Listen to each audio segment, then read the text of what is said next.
আচ্ছা, এরপরে সর্বশেষ একটি গিফট যেটা আমাকে খুব ভালোবেসে আমার একজন দাদা প্লাস স্যারও বলতে পারো, মানে অসীম দা, আমি দাদাই বলি, একজন কাউন্সিলর সহ উনি অনেকগুলো জিনিসের সঙ্গে যুক্ত রয়েছেন। থাক, আমি সেগুলো না হয় শেয়ারই করলাম। আমি অনেকভাবে ডেকেছিলাম দাদাকে যে একবার এসো আমার বাড়িতে, তো সেই উপলক্ষে এসেও ছিল এবং আমাকে যখন আশীর্বাদ করেছিল তখনই আমাকে পরিয়ে দিয়েছিল জিনিসটা, আমি ওটা দেখে নিয়েছি, তাও তোমাদের সঙ্গে আমি এটা শেয়ার করছি। না না, তোমরা এটা ভেবো না সোনা দিয়েছে, আমি এগুলোর প্রাপ্য নই, আমি বলেছিলাম এগুলো কোনো কিছুই আনতে নয়।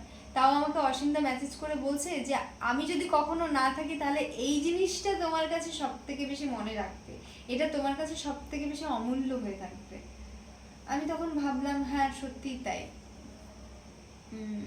ভীষণ সুন্দর একটা জিনিস, একটা রূপোর ব্রেসলেট গিফট করেছে অসীমদা, আমার খুব পছন্দ হয়েছে, ভীষণ ভালো লেগেছে। পছন্দ হোক বা অপছন্দ, আমাকে ভালোবেসে এটা দিয়েছে, এটাই আমার কাছে অনেক অনেক অনেক বেশি পাওয়া। কারণ আমি আমি কখনো চাইনি এগুলো, কিন্তু সবাই ভালোবেসে দিয়েছে, আমি এটাতেই খুব খুশি।